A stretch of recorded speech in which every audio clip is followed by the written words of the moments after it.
Magandang araw sa inyong lahat at welcome sa aking channel.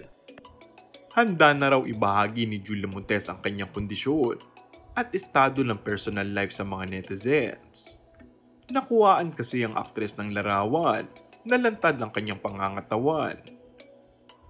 Makikita sa post, nakasama nito ang aktor at boyfriend na si Coco Martin kagabi sa huling burol ng Dreamscape head na si Deo Edrenal.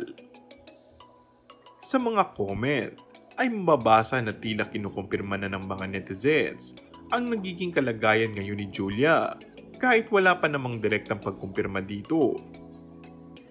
Komento ng netizens: "Ang ganda mo Julia, sobrang effortless lang ng beauty mo.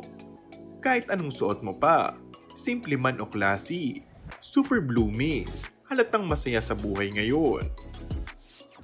Muling naiintriga na naman sa malusog na pangangatawan si Julia at parang tinatakpan nito ang medyong malaking tiyan. Medyo chubby nga ang aktres ngayon, ngunit sobrang ganda pa din. Bagamat walang direktang pag-amin mula kina Coco at Julia, ay tila what you see is what you get na lang ang drama nilang dalawa dahil palagi namang nakikita na magkasama sa mga importanteng ganap. Kung nananatiling tahimik sila, karapatan naman nila yun. Pero hindi naman mananahimik ang mga marites sa pag-speculate hanggang wala silang ibinibigay na pahayag kaugnay sa isyong ito. And that's all for our today's video.